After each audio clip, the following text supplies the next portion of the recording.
একদিন শিয়াল আর কুমির দেখা করল নদীর ধারে। শিয়াল ছিল খুব চতুর আর কুমির ছিল একটু অলস কিন্তু ধূর্ত। শিয়াল নদীর পাশ দিয়ে হাঁটছিল আর ভাবছিল, আজ কিছু মজার খেলা করা যাক। শিয়াল কুমিরের কাছে গিয়ে বলল, কুমির ভাই, তোমার কি মনে হয় তুমি আমার থেকে বেশি চালাক? কুমির গম্ভীর হয়ে বলল, অবশ্যই। আমি নদীর গভীরে থাকি, তোমার মতো ঝোপঝাড়ে নয়। আমি অনেক কিছু জানি। শিয়াল মুচকি হেসে বলল, আচ্ছা, তাহলে একটা প্রতিযোগিতা করি। যদি তুমি নদীর এক পাশ থেকে অন্য পাশে আমাকে টেনে নিয়ে যেতে পারো আর আমি বেঁচে যাই, তাহলে তুমি জিতবে। কুমির খুশি হয়ে রাজি হলো।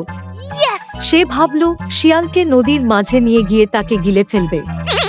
শিয়াল কুমিরের পিঠে উঠে বসল আর কুমির টানতে শুরু করলো।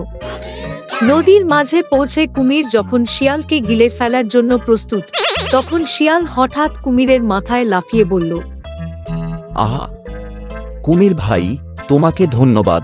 আমি তো এবার পালিয়ে যেতে পারি। শিয়াল দ্রুত কুমিরের মাথা থেকে নদীর পাড়ে লাফিয়ে নামল।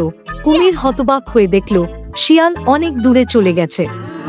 শিয়াল হেসে বলল, চতুরতা আর ধূর্ততা সবসময় শারীরিক শক্তিকে হারায়। কুমির হতাশ হয়ে নদীতে ফিরে গেল আর শিয়াল খুশি মনে বনে ঢুকে পড়ল। গল্পের শিক্ষা: চতুরতা দিয়ে অনেক সমস্যার সমাধান করা যায়, কিন্তু বেশি ধূর্ততা সব সময় লাভজনক হয় না।